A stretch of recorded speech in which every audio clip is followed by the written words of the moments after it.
Hey everyone, I'm Steph and she's Kayla, and we are Margin Mavens. Today's episode is about Don't Want You Like a Best Friend by Emma R. Alban, and it will be the third installment in our Pride Month series. If you have not read the book and are planning on it, this is your warning that the following video will contain spoilers, but you can always come back to it once you've read the book.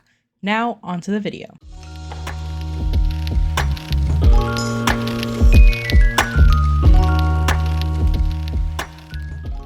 So Don't Want You Like a Best Friend by Emma R. Alban is the first book in Mischief and Matchmaking.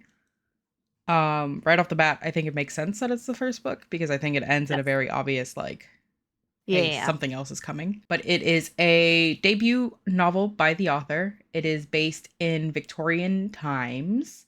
We end up dealing with two debutantes who are both, for their own reasons, reluctant to find a partner. They don't want to deal with the whole, like, wedding charades and stuff like that. And they're both from very different stations, right? So Gwen is the daughter of a very rich man.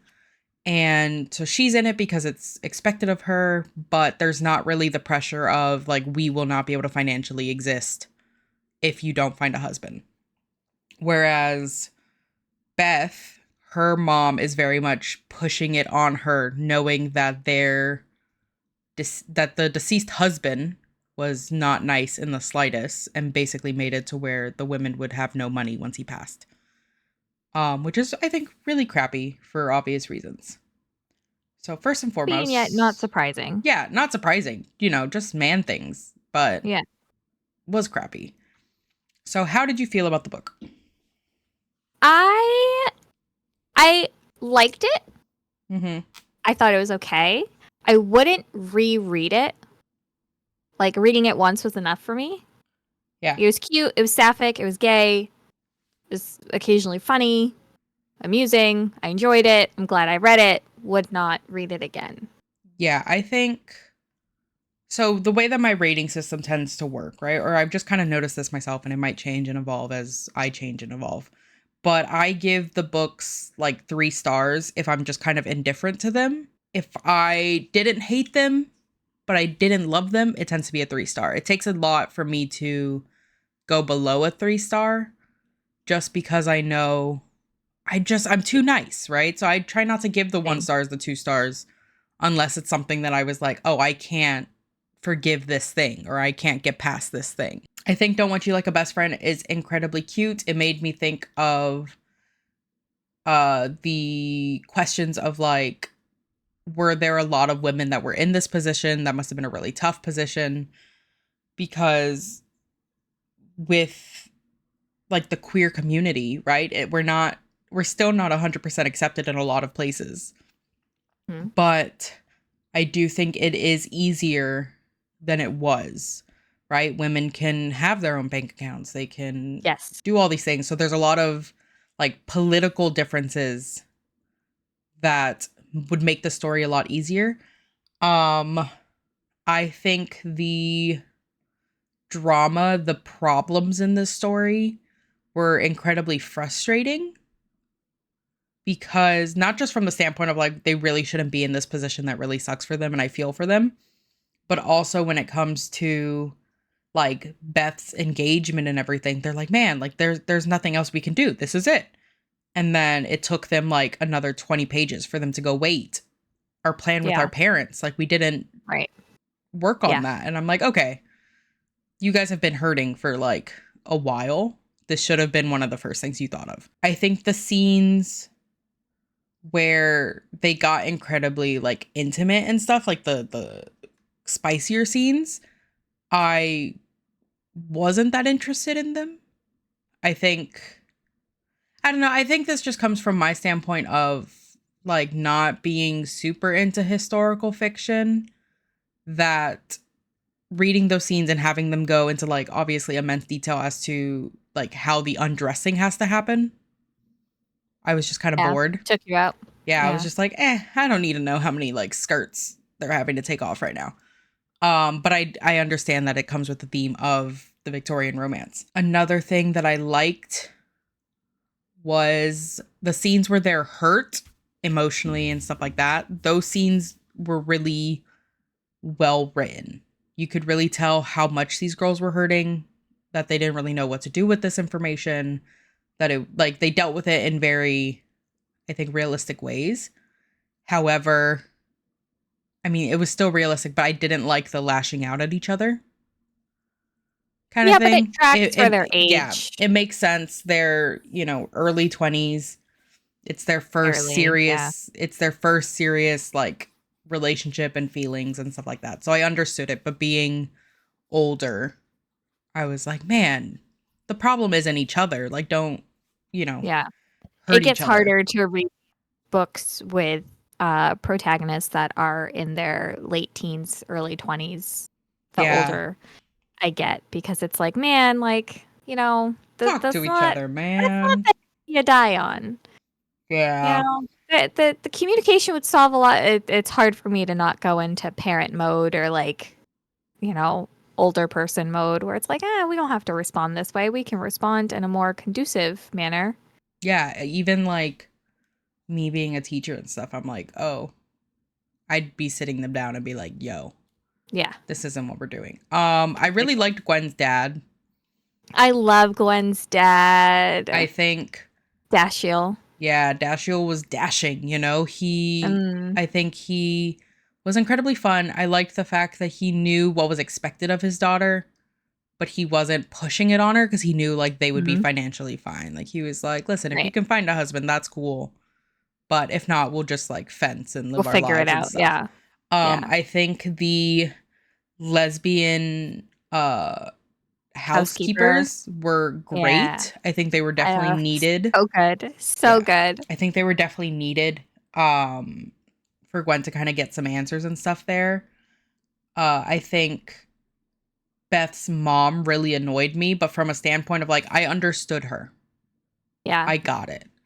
Yeah. But I was incredibly frustrated with her for really, really pushing Beth into this, even after having those like tough conversations of being like, how is this any different than like the life that we were in? How is this any different than what was happening when Mhm. father was alive? And the mom was just kind of like, all right, but like you'd be safe, And I'm like, yeah, Right. but do we know that for sure? Like Right. the fiance never did anything to make us doubt him, but he But he also never did like, yeah, he anything never, to make us believe that she would be yeah, safe with him.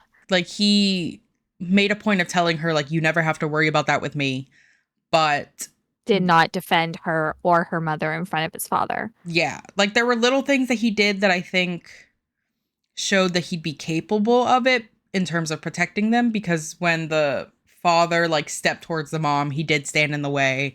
Like there's little moments like that where I can see that he will probably be like a reoccurring character. It would be nice. I Yeah. would assume like in this second book at some point Yeah. they will have to have that conversation, for him to get some understanding, and maybe, something happens there. I don't know if I want to read the second book I mm, because while I mm, like the idea of seeing Bobby and what's his name? James. James. Like I like the idea of seeing that happen. I really liked Albie and Bobby and like Meredith and stuff. Like I really liked them as side characters, and I do wish that we had Yes. more of them. Yes. Um but I just wasn't grabbed with the It like was writing too style. obvious. Yeah. Like the epilogue made it too obvious that like the whole purpose of the epilogue wasn't to really like solidify the story, because they had their ending. Like Beth Mhm. and Gwen and their parents had their ending. The epilogue was to set up for book 2, which I wasn't a big fan of. I think that's part of the reason why I wouldn't reread the book. And Like it was also very long for what it was. I think Like there was a couple chapters you could probably get rid of yeah, I and be think fine. like I started it and then I was like, wow, I'm going so fast. Like it's going from like 2% to 9% and stuff like that. And And it slows then right down. and then it hit like I think literally like 50%, right? They were sleeping together for the first time. And then hmm everything after that just kind of got very long. hmm And I was like, "Oh, yeah, I only got 50% of the book left. Like it should be fine." And then It just kind of dragged a little bit. But I mean, overall, it wasn't the worst book that I've read this year. Nope. I think I just, with historical fiction, I don't think It might not be your thing. yeah, I think I'm just not into it because one, I just end up feeling incredibly bad for the characters the entire time. And then like two, like I can't get my brain away from like the realities of that era.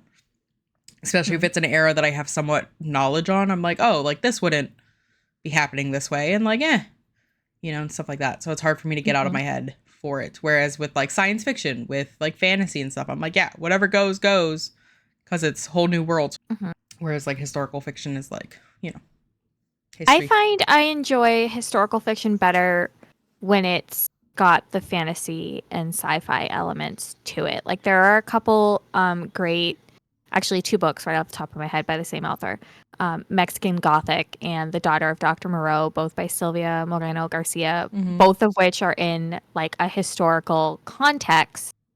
However, it's not something that like is the main plot of the book. So I think that's where I enjoy historical fiction the most, is when it's like there's elements of it, but it's not the main plot. Like there's another plot that is not inherently based on the fact that this is set in whatever time period it's set in.